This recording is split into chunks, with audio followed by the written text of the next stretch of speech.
El Tourmalet es uno de los puertos míticos del ciclismo internacional, ¿no? Un puerto que se ha subido en muchas ocasiones en el Tour de Francia, que la gente lo conoce y que ha hecho grande al Tour.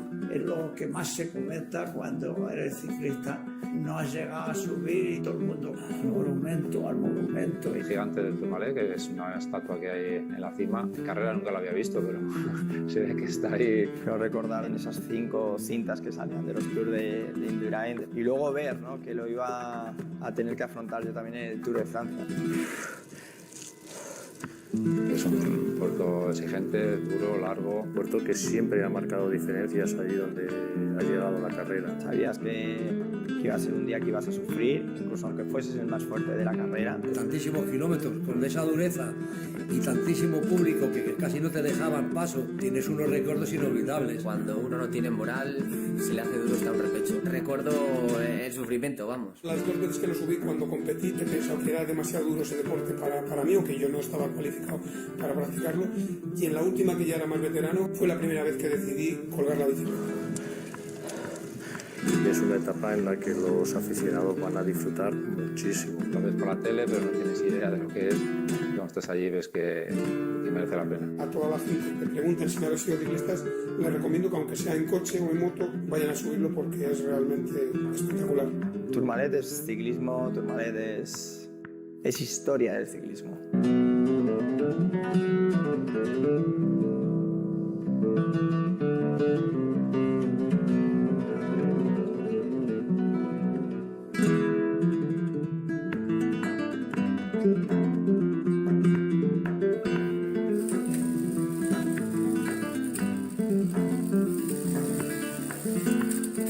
Situado en el departamento de los Altos Pirineos, el Tourmalet separa los valles de Adour y de Pau. El origen de la ruta data de 1675, donde los locales se ven sorprendidos por una gran cantidad de peregrinos cargando en una silla de manos a Madame de Maintenon.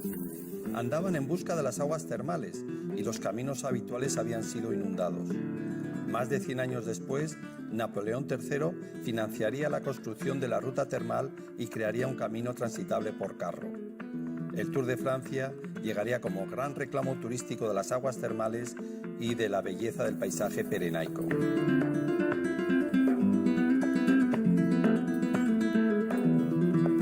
Alphonse Steynes, periodista de la época, sugiere a Henri Desgrange, fundador y organizador del Tour, una innovadora idea: una etapa de montaña de 360 kilómetros cruzando los Pirineos de este a oeste, con Périsur, Aspen, Tourmalet y Aubisque. Desgrange lo toma por loco. Los senderos estaban en un estado horrible y totalmente impracticables. Steynes le promete que reconocerá el puerto y marcha hacia los Pirineos en pleno mes de mayo. Steynes alquila un conductor. Juntos llegan hasta los últimos 4 kilómetros de la cima. Está todo cubierto de nieve. Steynes decide continuar la subida a pie y ordena al conductor que vuelva. Steynes está a punto de morir, perdido entre la nieve y los torrentes del agua helada. Por suerte, lo encontraron a las 3 de la mañana, cubierto de barro, hambriento y muerto de frío. Al día siguiente, consiguió completar la ascensión. De vuelta a Varese, Steynes telegrafía a Desgrange: pasado el Tourmalet, stop, perfectamente transitable, stop. Esa misma tarde, Steynes se entera que un coche se acababa de despeñar por un barranco del Tourmalet, muriendo sus 4 ocupantes.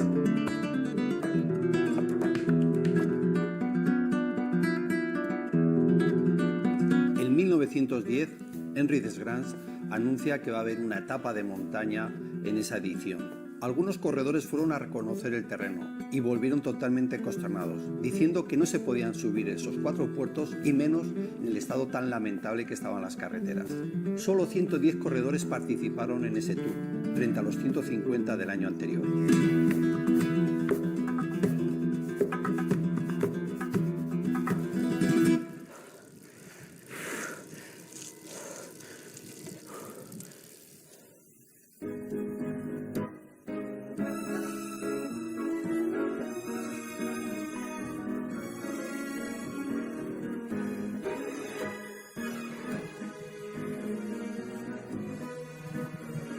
Tesoro de mi alma.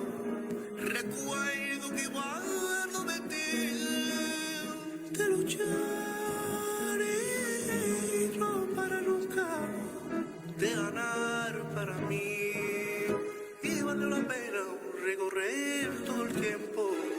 Para mi alma yo quisiera la pasión que hay en ti, que hay en ti, la pasión que hay en ti. Vicente Trueba, o Vicentuco Trueba, como se llamaba el cántabro, fue el primer español en pasar el Tourmalet en primer lugar. Tourmalet es de esos puertos que no hay que ganar la montaña, pero simplemente con ser un corredor que pasa primero en esa ascensión, pues ya pasas a ser parte de esa mística y de esa historia de este deporte. Tienes unos recuerdos inolvidables de estos puertos tan impresionantes como es Avisque Tourmalet, sobre todo Tourmalet que hemos dejado allí los españoles, todos hemos más o menos triunfado en ello. El día de antes coges el perfil, le miras, inspeccionas y ves que la primera dificultad montañosa es el Tourmalet. Los sprinters, el mayor miedo que tenemos es al primer puerto. El primer puerto es el que si te quedas ahí, tienes muchas posibilidades de entrar fuera de control. Yo no dormía porque el puerto, el más duro de toda la etapa era el primero, el Tourmalet, y quedarte ahí suponía irte para casa. Saber que era un test de carrera, saber que no había otra opción que no fuese pasarlo en cabeza y que te tocaba sufrir y estar mentalizado de ello. De hecho, el Tourmalet es una de esas subidas que cuando vas a reconocer los puertos del Tour no puedes cruzar por arriba, ¿no? Porque está todavía la nieve y yo creo que quizá lo hace todavía más especial si cabe, ¿no? Poco a poco vas venciendo los miedos que tenías del día anterior, del mítico Tourmalet, de cómo será. Una cosa es verlo en la tele y otra cosa estar en directo ahí. Y bueno, al final ves que todo se puede subir, incluso todo se puede coronar el primero. En la Vuelta a España del 92 yo conseguí pasar en aquella ocasión primero por el Alto del Tourmalet, luego había que subir el Luz Ardiden, que es donde estaba instalada la meta, y conseguí ganar aquella etapa. Había pasado primero en otra ocasión, en el Tour de Francia de 1988, también con final en la estación de Luz Ardiden, y también gané aquella etapa, ¿no? Así es que pues 2 veces que pasé por allí y que conseguí la etapa es un bonito recuerdo. En el Tour de Francia del 88 acababa en Luz Ardiden, se había escapado Lale Cubino y yo por detrás, ya de amarillo, pues los colombianos y en especial Lucho Herrera me hizo un durísimo ataque un poquito antes de la zona de la Monjí y la verdad es que le respondí francamente bien. Es más, me entró hasta ganas de contraatacar algunas veces, pero dije yo, ostras, que este puerto es muy largo, no voy a ser demasiado ambicioso porque había que subir todavía Luz Ardiden. Para mí es que era llegar al Tourmalet y lo que para muchos era un momento de crisis mental, para mí era un momento de euforia, era encontrarme con un puerto que se ajustaba perfectamente a mis condiciones. La verdad que con el Tourmalet he tenido siempre buen recuerdo. No he pasado momentos duros porque es exigente y duro, pero no he tenido así crisis o lo he pasado mal. Lo afrontaba eso con respeto, pero no, sin miedo, a la pelea, sin problema. El Tourmalet me ha marcado y además me ha hecho ver un poco lo cruel que es y si no estás en óptimas condiciones lo que te hace sufrir, ¿no? Por Lutz Saint-Sauveur me permitió en el 2010 mantener a raya Andy Schleck, me estaba arrancando y me estaba haciendo sufrir y dije, mira, le arranco yo y ya que se calme, ¿no? Con el maillot blanco de joven, yo con el maillot amarillo en ese momento. Sabía que si coronaba con él, el Tour de Francia en principio era mío, le sacaba casi un minuto. Para mí era el gran desafío poder aguantar ese puerto, ¿no? Al final, independientemente de que te encuentres bien, sabes que si tienes un mal día puedes perder todo el Tour de Francia, ¿no? En el puerto de Francia te encuentro y yo sé que viniste por mí al mundo para darme sustento a un corazón en la fuerza que dentro de ti para caminar sin desmayar esta carrera que el mundo nos da, vivir sin parar, vivir.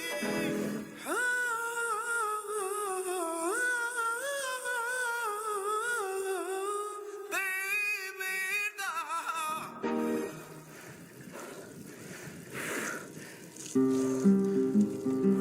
Tourmalet es un puerto de paso, por lo tanto hay dos vertientes, Luz-Saint-Sauveur y la de Saint-Marie-de-Campan. Si acaso a mí la de Luz-Saint-Sauveur, por la estación de esquí de Varés, me parece más dura, sobre todo si hace calor, porque ahí hay un momento que en la parte final del valle no corre el aire, es vertiente sur y eso hace que en pleno esfuerzo tener la sensación de no poder respirar. La cima del Tourmalet está a más de 2.100 metros y ese déficit de oxígeno que hay genera un incremento de la fatiga y eso había que evitarlo, ¿no? Sobre todo si eras un corredor que querías ganar la carrera. Las 2 veces que yo gané subíamos por la Mongie, por la parte de la estación de esquí, que yo digo que para mí es un poquito más dura. La impresión que yo tengo es que había más desnivel. Hay una parte al principio, 6 o 7 kilómetros que van entre árboles, que no es tan duro, pero en cuanto llegas ya a la zona de los túneles, aquella subida se hace verdaderamente pesada. Hay como 3 partes, ¿no? Que es el inicio, que es violento, y una recta así larga, sobre todo de Luz-Saint-Sauveur, que dices, madre mía, ¿dónde va esto? Luego ya suaviza un poco. Y luego entras a la mitad de zona, que se ve todo el final, y ves la cima, y dices, tengo que subir hasta allá arriba, lo que me queda, ¿no? Y luego te animas y ves que queda poco para el Tourmalet y engaña mucho, porque es lo más duro. El último kilómetro y medio es lo más exigente. Entonces, que me queda poco, tira, que me queda poco, y ahí a falta de 1 kilómetro te viene el hombre del mazo y te da más de uno, se mezcla todo, la dureza y la altitud, y ya combinación perfecta para quedarte en el último kilómetro. Se me ha hecho más dura la Mongie. Lo recuerdo con mucho calor, de ir ahí en la punta del sillín, tirando de clase de una forma increíble. Y en cambio, Luz-Saint-Sauveur pues, fue un gran desafío con Andy Schleck, pero en todo momento tuve la situación bajo control. No hay puertos ni más duros ni menos duros. Muchas veces es en el estado en el que subes, en el momento físico que te encuentres o un mal momento. Por el lado de la Mongie, por ejemplo, yo lo pasé muy mal y se me hizo interminable. Tú puedes ir a un puerto que ni mucho menos es lo más duro en cuanto a porcentajes, ni en cuanto a asfalto y demás, pero como no estés en condiciones, puede ser el peor puerto de tu vida.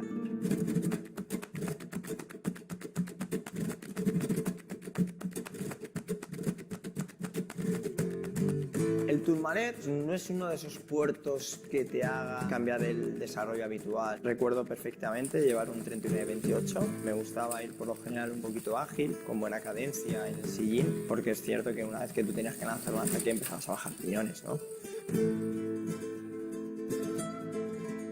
Normalmente corríamos con el 21 de piñón más grande y a lo mejor en algunas etapas de esas tan duras poníamos el 23, pero era lo que había, 23, y de plato pequeño 39.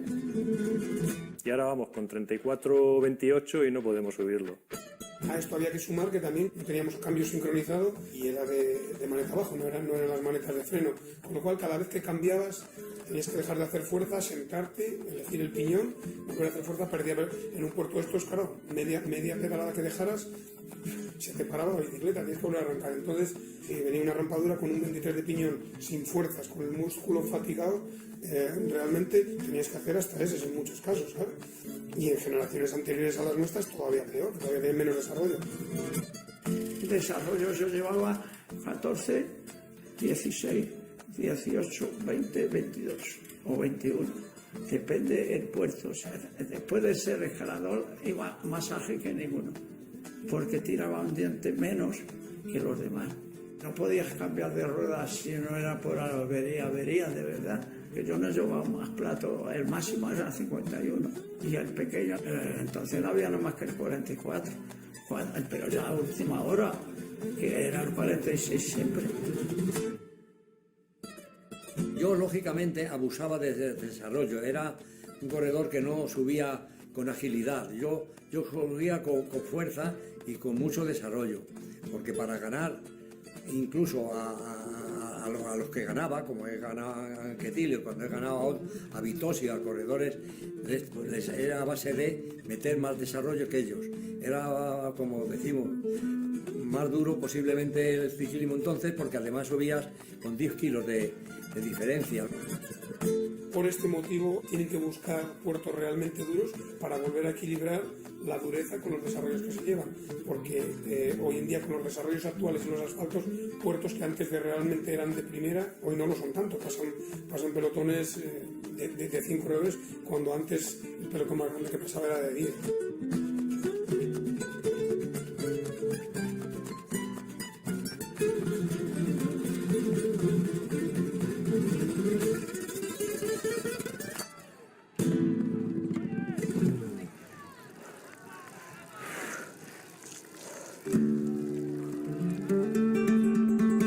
Tourmalet da igual la vertiente, sabes que va a ser prácticamente una hora de esfuerzo y por lo tanto muchas veces ya llevas 1 o 2 puertos en tus piernas y hay que estar bien alimentado, hay que evitar ese desfallecimiento, que las fuerzas te fallen. Yo solía alimentarme antes, unos kilómetros antes, pues lo que llevábamos en la época, unos panecillos, unos sándwiches, no había geles, no había estos hidratos rápidos, no había así alimentación especial para esfuerzos tan continuos, ¿no? Subiendo no solía comer, no porque vas haciendo el esfuerzo y te puede dar problemas. Luego sí, si llegas arriba, pues un poquito antes de coronar, pues igual un pastelito o una cosa de las que comíamos antes, porque luego a la bajada tampoco puedes, y ya luego si llevas al otro puerto, pues a un lado te tienes que alimentar. Solían ser pasteles de cabello de ángel o pasteles de manzana.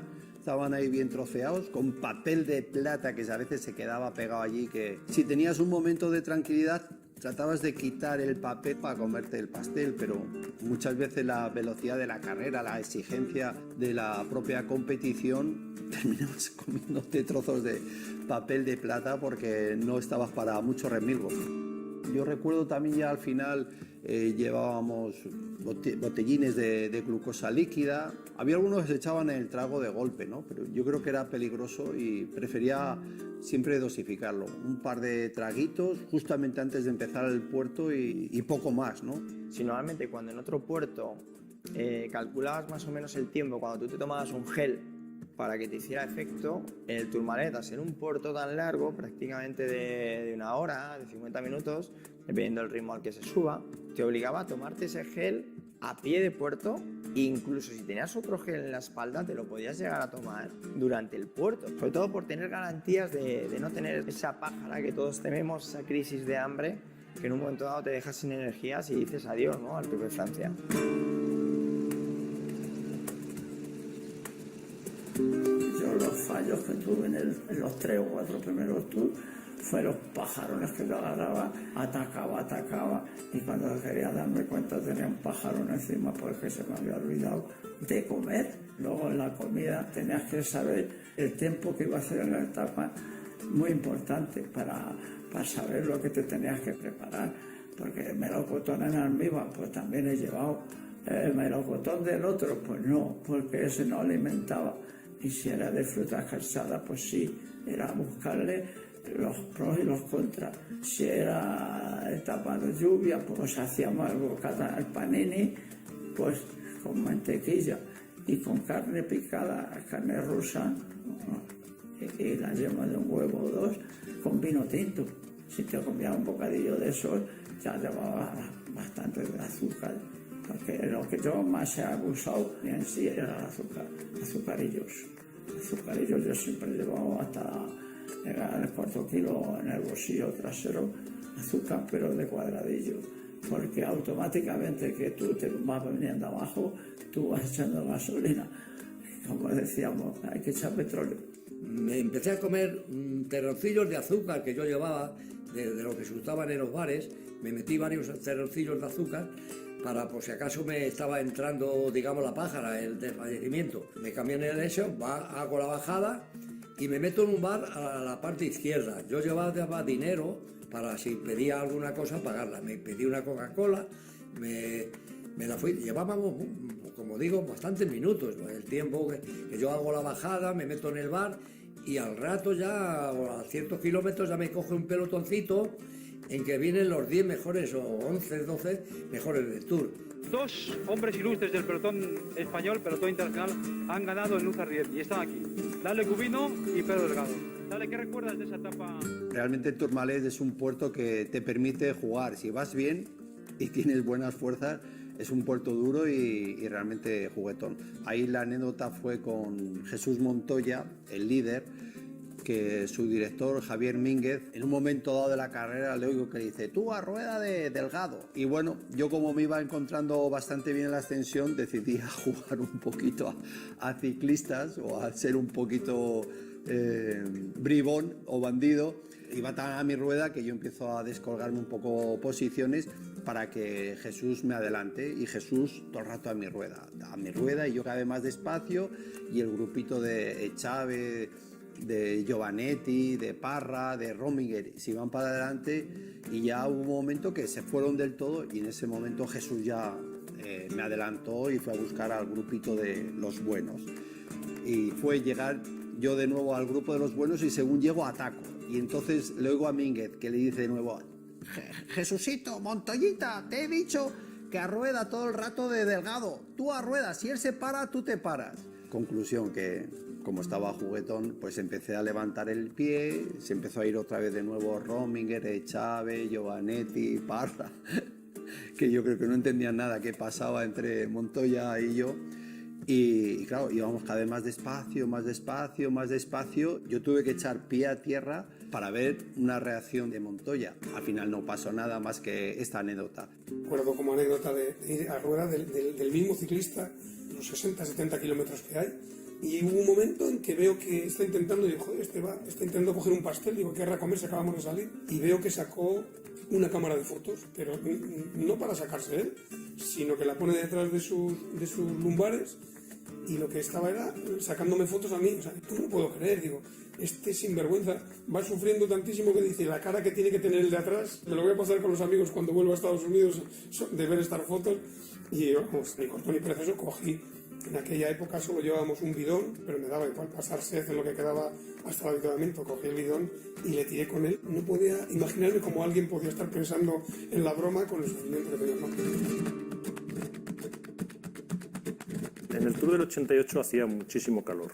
Esa etapa, yo recuerdo que habían parcheado la subida, los baches los habían tapado con brea, y hacía tanto calor que la brea de los baches estaba medio derretida, ¿no? Entonces tenías que ir sorteando los baches, porque si te metías en un bache de eso se te quedaba allí la bicicleta frenada, ¿no?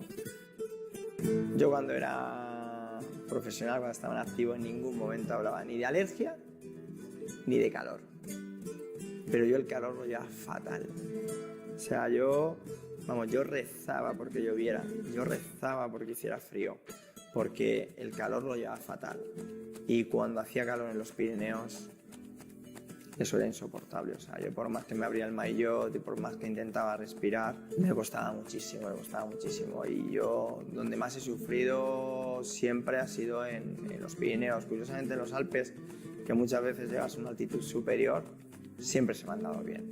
Ibas bebiendo durante la subida a traguitos cortos y tratarte bien, porque al final sudas mucho, es una zona de mucha humedad, se suda mucho y hay que tener cuidado con ello. Dosificaba mucho para evitar sorpresas, porque lo que te apetece es echártelo y beber, y al final te llenabas el estómago lleno de agua y lo único que hacías cargar de peso y no daba ninguna caloría a tu cuerpo. Y tratabas, al menos hasta arriba, que te durase siempre un último traguito para, bueno, tener siempre el cuerpo lo más hidratado posible. Siempre con el miedo que te daba de coger agua de extraños, pero ibas pidiéndolo, te lo echabas por encima para refrescar un día de mucho calor. Que en esa época no se podía dar un bidón de agua, si querías agua tenías que bajarte a una fuente o meterte en un bar a por ello, en fin, que eran otra reglamentación la que tenía el Tour, que era cosa pues incomprensible, porque por ese motivo pues pudo haber alguna muerte en el Tour por falta de deshidratación. Es que no podemos hablar de tus épocas a las mías, porque cambia todo. Los bidones, o cogías agua o luego tenías que andar todo el día pendiente a ver dónde había un charco te parece a los pajaritos, los gorriones cuando nacen, no dónde beber, porque entonces no ves que es un avituallamiento. Yo recuerdo que cogíamos nieve de esas montañas, vamos, metros que había de nieve, para refrescarte. Como no te podían dar agua, pues algo te hacía, coger un poquito de nieve y te lo dabas en la cabeza, porque tampoco llevábamos casco, y llevabas gorra o ibas a pelo.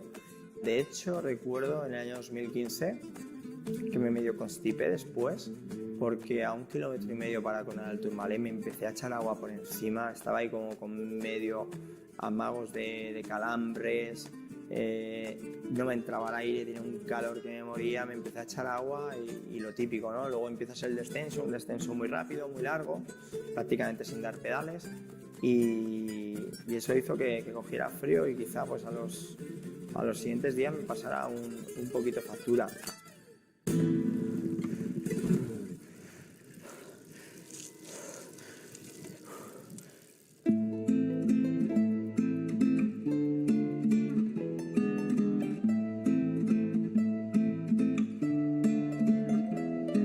He tenido la ocasión que me contase en la misma etapa dos corredores muy importantes en la historia de este deporte, que es Bahamontes y Julio Jiménez. Me estoy refiriendo al Tour de Francia de 1964.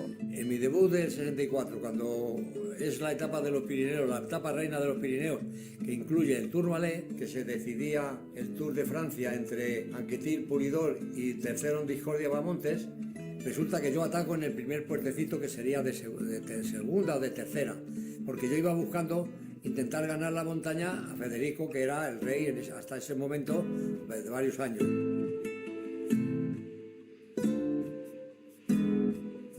Julio Jiménez era un corredor que empezaba a hacerse ya su nombre en el ciclismo a nivel internacional, después de haber pasado por el equipo CAS, volviendo a sentirse un corredor competitivo y escalador luchando la montaña.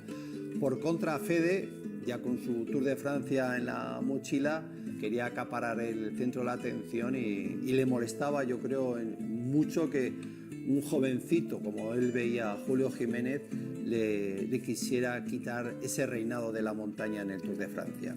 Yo voy con un poquito más de juventud, no mucha, porque debuté muy tarde, ya con 28 años, pero ataco en el primer puerto y gano el puerto. El segundo puerto también lo gano. Y con esa tontería de atacar y escapamos ya con Federico, que está haciendo segundo, porque también buscaba el premio de la montaña. Resulta que estamos escapados y pasa el director, Raúl Remí, que era el director de Maná Paloma, que era el equipo que corría Federico, y le dice: pero bueno, Fede, poneros de acuerdo. Dice: déjale que pase, haceros un acuerdo entre vosotros y que lleváis tanto tiempo que tú tienes que buscar el ganar el Tour. El pacto fue de ya colaborar y que ya no sprintábamos para no gastar fuerzas, para reservarnos las fuerzas para intentar llegar a ganar la etapa en Pau.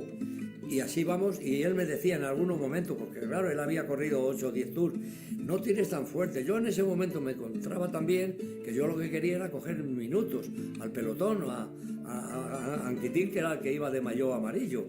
Y me decía: no tan fuerte, que nos quedan muchos kilómetros, un poquito más relajado. Y yo: no, hay que intentar coger el tiempo.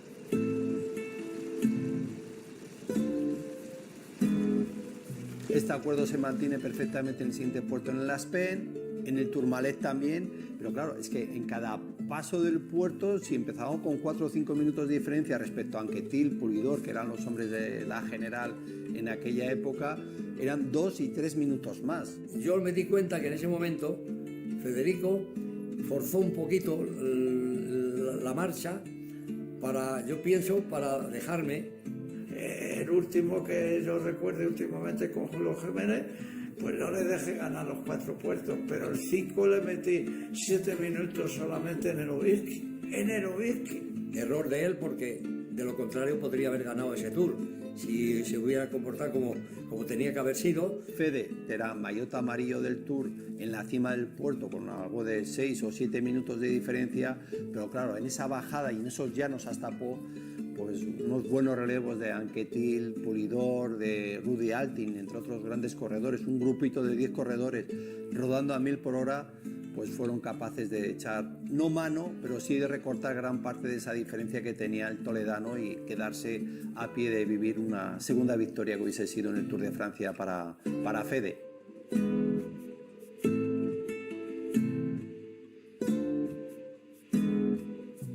ahora cuando veo el maillot de la montaña pienso que podría haber dado un pasito más, ¿no? Me quedé ahí segundo de la montaña y bueno, me hubiese gustado, joder, sentir que ganar la montaña del Tour de Francia, ¿no? Se hubiera sido hablando mal la hostia. Me pasó que tres días antes de acabar el Tour, yo iba segundo de la montaña, pero me metí en la fuga buena que daban puertos, y si llegaba a pasar los puertos podía ganar. Y mi rival era Rasmussen, se había quedado atrás.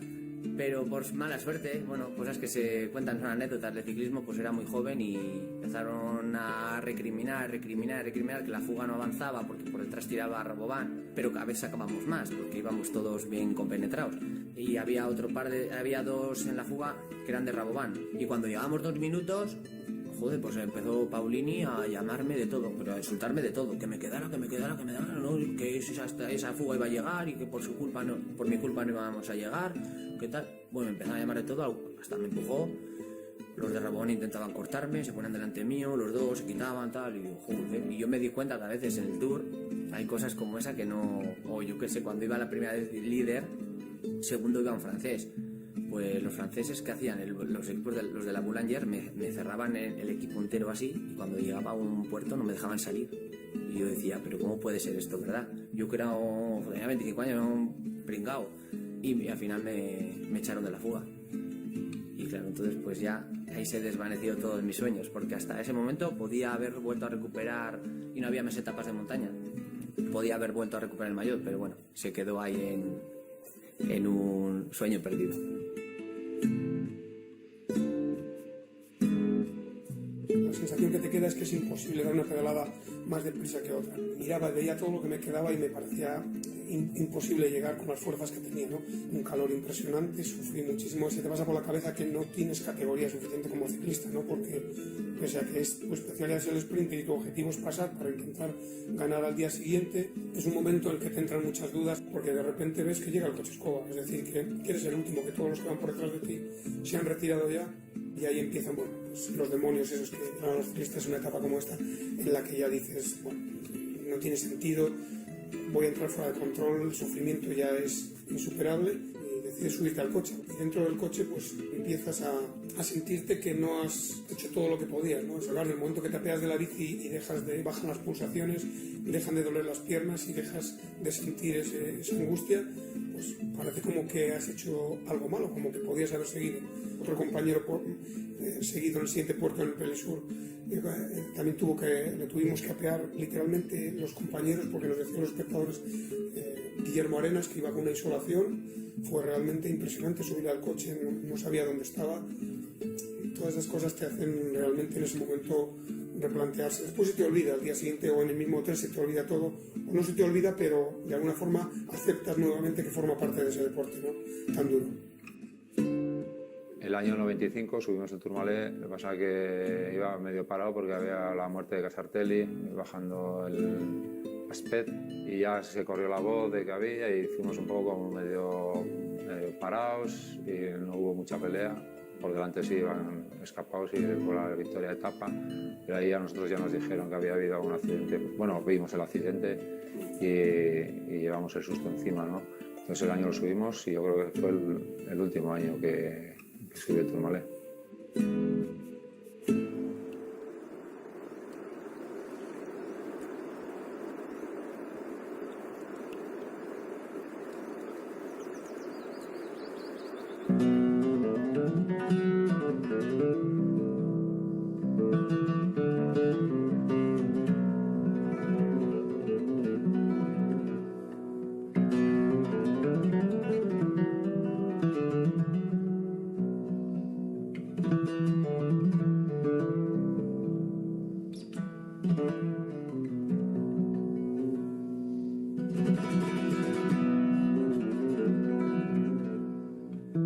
También tuve un momento donde ya fui consciente que el escalador que era yo se había acabado. Me estoy refiriendo al Tourmalet y al Tour de Francia de 1991. No tenía buenas sensaciones y recuerdo el inicio del puerto, que iba ya incómodo, que iba, bueno, Pedro, tú tranquilo, ahora es un mal momento, deja que tu cuerpo empiece a funcionar para que luego ir mejor en la parte final. Pero no. Antes de llegar a Varés yo ya me descuelgo, ya soy consciente que no tengo las piernas, al menos ese año, de poder seguir la rueda de los buenos. Conclusión, que ese Tourmalet, por mucho que quise volver a entrar delante, pues cada vez yo les veía más lejos y más lejos. Me encontré, pues cuando las fuerzas te fallan y tienes un puerto de esa envergadura, como se hace realmente duro e insufrible en un día que también ese día hacía muchísimo calor.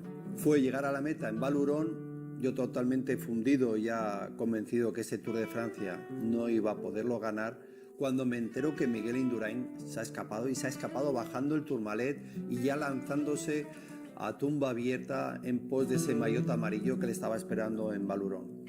Para mí fue un revulsivo porque bueno, encontré un motivo ya de seguir en la carrera con ambición y con la cabeza alta para seguir luchando y apoyar en este caso a Miguel Indurain.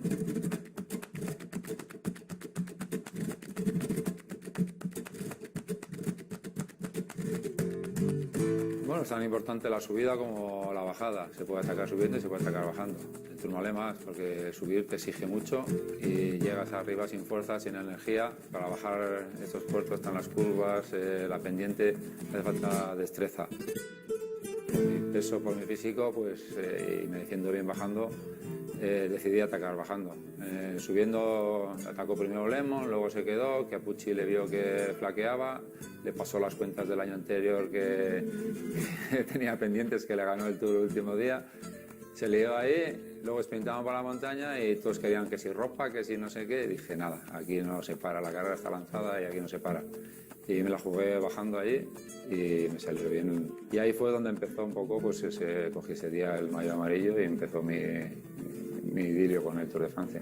Desconozco cómo está el asfalto ahora mismo, pero cuando yo he pasado por allí era ese típico asfalto rugoso, sobre todo botoso, que no era completamente uniforme y no te transmite confianza, ¿no?, a la hora de tumbar. La bajada tiene algunas curvas porque empiezas a coger mucha velocidad, ves de lejos la curva y dices, bueno, parece que no es demasiado problemática. Y cuando te quieres dar cuenta, la bici no para.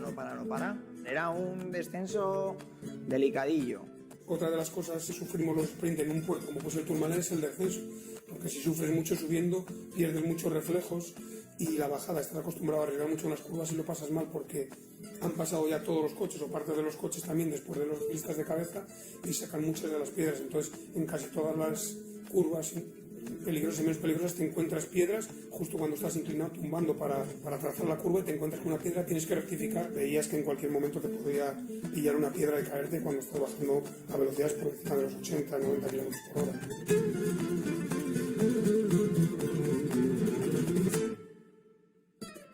Con Gorospe, con el equipo, intenté mantener la distancia, no había pinganillo y sabíamos que si pasaba un minuto el equipo de Rominger o el coche pasaba y le daba información. Estuvimos ahí jugando, tira, afloja, tal, total pasamos a 50 segundos y ahí bajando pues a tope hasta que conseguí neutralizar la fuga. Miguel Indurain salvó ese Tour de Francia del 93 porque si no llega a cubrir en la bajada al corredor suizo, posiblemente el vencedor habría sido Rominger. Pasó apuros ante un ataque durísimo de Rominger y coronó a un minuto del suizo. Tuvo que hacer un descenso increíble porque con 55 segundos de ventaja que tenía Tony sobre Miguel, Miguel fue capaz de recortar ese minuto antes de llegar a Luz-Saint-Sauveur. Me hice mis cuentas, tenía un compañero adelante, algunas veces me salía fuera de la carretera, pero dije, le cojo antes de que se junte con el compañero, si no luego ya se me liaba la carrera, ¿no?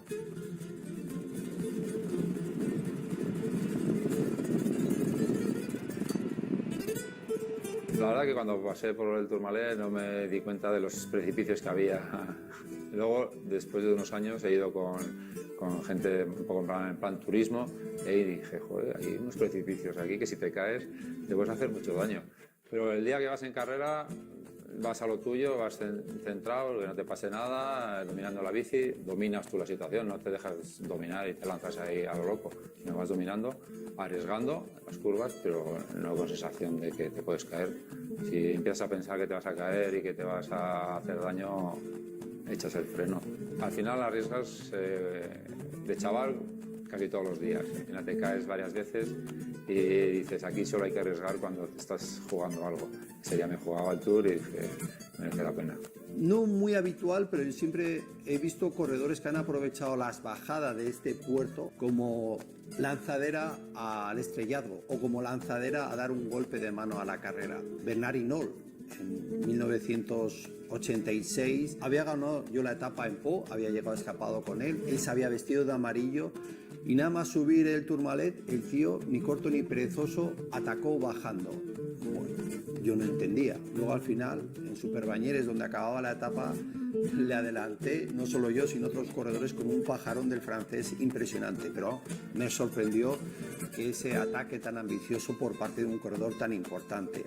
Y para la historia queda también una bajada muy conocida de Eddy Merckx, en esa explosión que tuvo el corredor belga en la carrera francesa. Fue en 1969, coronando el Tourmalet, decidió sprintar junto con un compañero, no paró y le dieron el meta, yo creo que como a 7-8 minutos, sentenciando el Tour de Francia de 1969, el primero de los 5 que logró el belga.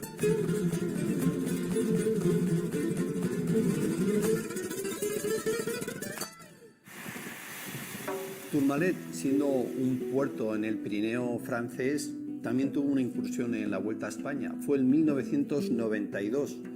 Los hermanos Franco, organizadores de la Vuelta a España a cargo de Unipublic, querían buscar esas etapas épicas de montaña. Y les costaba trabajo encontrar en España, hicimos casi, porque era corredor, una incursión en Francia. La vuelta era abril-mayo y el día era un día de lluvia, de frío, de niebla y fue bastante duro subir el puerto. Hizo mucho frío, fue una etapa que salimos lloviendo, los puertos estaban nevados y recuerdo que cuando llegamos arriba del Tourmalet había una niebla que no se veía nada.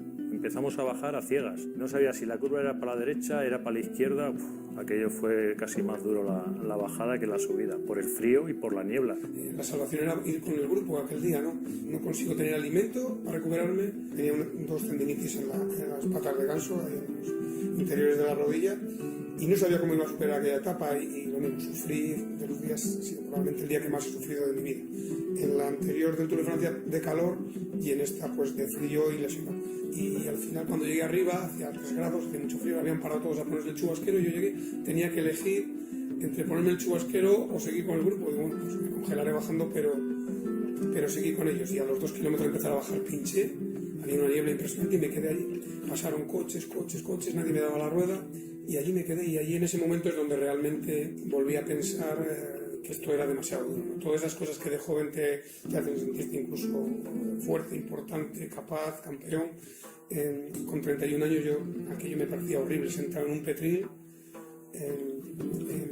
Sentado en un petril había ganado etapa hacía poquito y pasas del éxito a verte allí tirado en la montaña, en el mítico Tourmalet. Digo, bueno, pues ningún sitio mejor para decidir que poner fin a tu carrera deportiva, porque después cuando llegaron el auxiliar me dio la rueda, tuve que bajar congelado de frío, tenía que frenar con los muñones porque no tenía tacto en los dedos, la frente me reventaba de dolor y llegué abajo y no tenía avituallamiento porque como se había quedado ahí solo había otro que venía más cansado que yo. Y entonces ya me lo dieron al pasar que pasamos por los hoteles en Luz Ardiden y otra vez el público fue mi salvación. Muchos españoles, muchos vascos. Y libré por un minuto el cierre de control. Tuve que hacer subir el puerto solo, pero al llegar los últimos 3 kilómetros de Luz Ardiden les recuerdo, pues no sé si porque a los que llegamos atrás no nos tomarán tiempos, pero seguramente que tendré el récord de esos 3 últimos kilómetros, porque con toda la gente que bajaba, ya era veterano, me conocían mucha gente, eran buenos aficionados y empezaron a empujarme uno, otro y me recuerdo tener que frenar incluso. Estaba en tiempo justo casi a punto en tiempo para irme fuera de control, porque me lo iban diciendo y con la ayuda de los aficionados conseguí entrar. La verdad que la bicicleta merece la pena por muchas cosas, pero una de ellas es esa, ¿no? La afición ciclista es algo que para mí es grandiosa porque anima a todo el mundo, desde el primero al último. Te sientes la estrella de la canción, ¿no? Es algo especial, algo que solo se puede vivir si eres ciclista.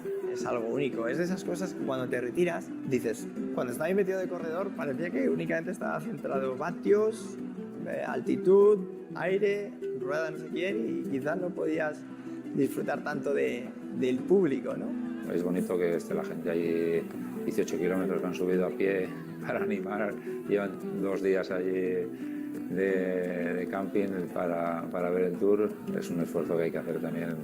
Lo he hecho yo de joven en la otra parte y lo valoras, cuando eres corredor lo valoras. El máximo esfuerzo cuando se está decidiendo la carrera, cuando todo está siendo tan espectacular, el aficionado te aplaude y te puede tocar, es que te chilla el oído, es que le ves que vibra contigo y está formando parte de ese esfuerzo que estás haciendo, ¿no? Ves como el público está ahí delante, que te ofrece agua, te ofrece los ánimos, y cómo algunos empiezan a correr y cómo van chocando entre ellos. Y tú dices, Dios mío, que no se caiga hacia el lado que estamos nosotros, que te tira. Y con lo débil y frágil que eres... Se desplazaba muchísimo español a vernos porque estaban cercanos a España, que te volvías loco ahí con los gritos que pegaban los españoles. Tienes unos recuerdos inolvidables. Si falta ese público, ¿dónde está la afición? Porque necesita. Si no tiene eso, a mí eso me encandela. Cuando estabas en los Pirineos, la gente de casa iba más a animarte, ¿no? Ahí en Alpes pues están más holandeses, belgas, italianos. Es muy bonito correr delante de la afición española e ir escapado en el Tour de Francia. Te sentías como en casa. Motiva porque pese a que quizás llevas 12, 14 días fuera de casa, pero ese calor, ese cariño se nota y te hace, si cabe, pues sufrir un poquito más, ¿no? Para dar lo máximo de ti.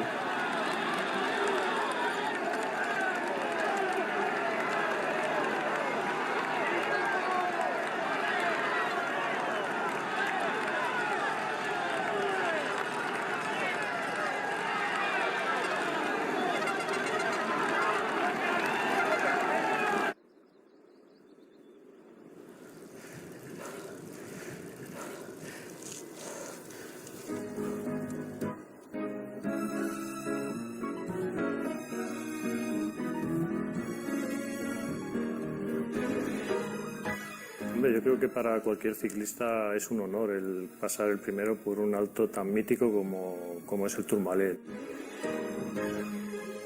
La verdad es que no era muy consciente, ni soy muy consciente de haber sido el último español en pasar el Tourmalet del primero. No es un éxito deportivo, por así decirlo, no cuenta en el palmarés, no cuenta en tu currículum, pero pasar el primero por el Tourmalet es importante. Y bueno, pues haber pasado por allí primero en el Tour y primero en la Vuelta a España, por supuesto que para mí es un motivo de orgullo. A ver, vamos a ser realistas también, yo no soy un tío ganador, ¿no? Entonces, pues cualquier cosa que venga por haber metido una fuga, por ser un poco guerrillero, pues pasar el primero el Tourmalet. ¿Qué te voy a contar? Después de 15 años, pues aquí estamos hablando de ello y algo que se queda dentro de uno mismo y no sabes, es una ilusión personal, no sé, tampoco es algo que busques de que la gente te valore o no, es algo que he conseguido yo y con eso me iré.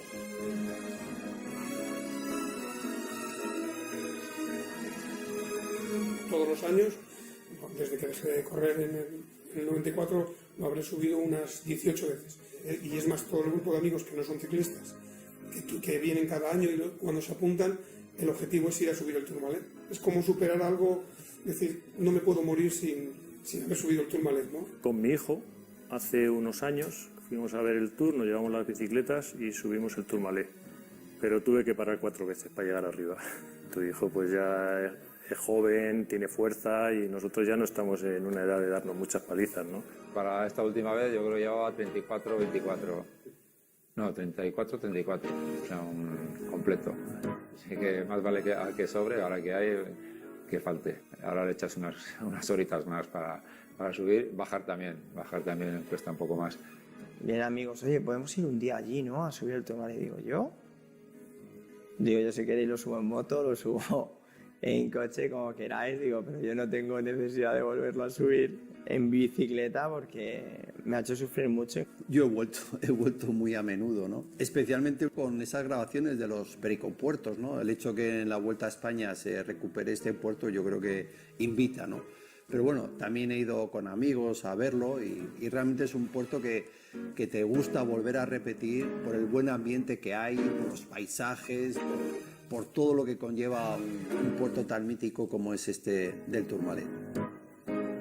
Y vamos, y para este documental, lógicamente tenía que volver a subir Tourmalet. Ahí ya incluso echando un poquito a la épica del ciclismo, ¿no? Con la bicicleta de Julio Jiménez, con esos desarrollos que tenía, con los calapiés, con el tubular cruzado. Bueno, pues simplemente vestirme de esa manera, de esa guisa y usar una bicicleta de esa época te resulta no un reto, sino como un momento muy especial, ¿no? Es mimetizarme con la historia del ciclismo.